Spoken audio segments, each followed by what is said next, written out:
I don't know. That's a lot of tokens. Why is my internet going so slow? Stupid Battlefield 4 nerds! Oh, you're early. I didn't hear you come in. I was just learning about the wonderful things on the internet. You see, in the 1960s, we didn't have the internet. You know what else we didn't have in the 1960s? Besides private HD chat rooms? Conspiracies! We just believed the horse shit the government fed us, and we chased it down with a shot of cheap brandy. Yeah.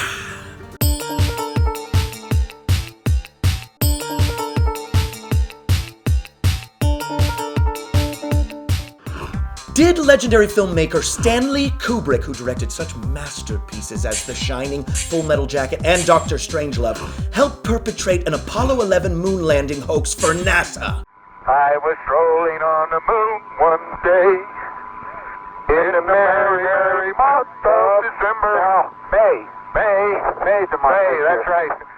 Now, I have been watching a lot of conspiracy videos on the subject, and there is some interesting footage and information out there about similarities between the back projection used in 2001: A Space Odyssey and actual shots from the moon landing. Also, NASA did have models and mock-ups of the moon for training purposes.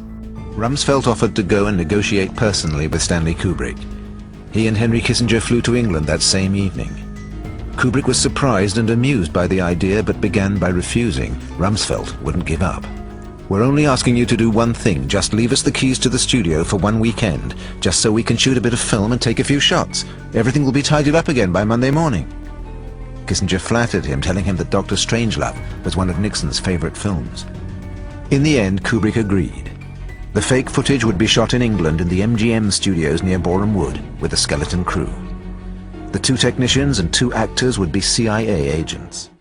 Now, whether you believe in the conspiracy or not, there are some interesting parts of The Shining that I believe to be messages from Kubrick himself about his involvement. For instance, take a look at that shot of the kid playing with the fire trucks around what I believe to be a tiny NASA launch pad. Also, look at his sweater. It says Apollo 11. Interesting. Now, the boy Danny, he gets up and goes down the hallway to room 237, but in the book, it's room 217. What's the significance of 237, you ask? Well, the moon is 237,000 miles from Earth. You see, I believe that Danny represents the Apollo 11 mission to the moon. And him going into room 237 is the same as Kubrick going into the studio to film the moon landing. But Stanley Kubrick was a perfectionist. Faced with the CIA crew's lack of professionalism, he ended up, against his better judgment, supervising the shooting of the fake moonwalk.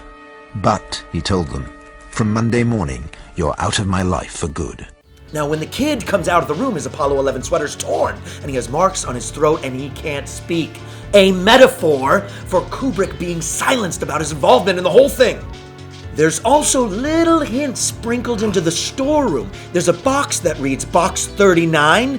Now, what was the launch pad number for the Apollo 11 mission? What was it? Let me think. 39! Also, there's Tang in there. No, not that kind of Tang. You pigs, get your mind out of the gutter. Lay off the red tube. Tang was the drink that the astronauts used to drink on space flights. Ice cold glass of Tang.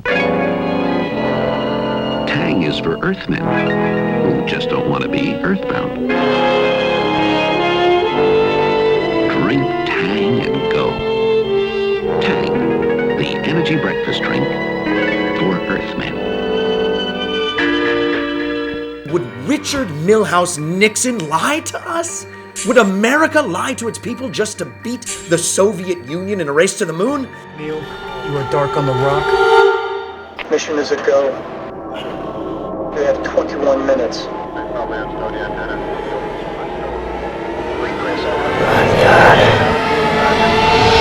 Everything was so much easier in the 1960s. They were fantastic. Politicians were honest.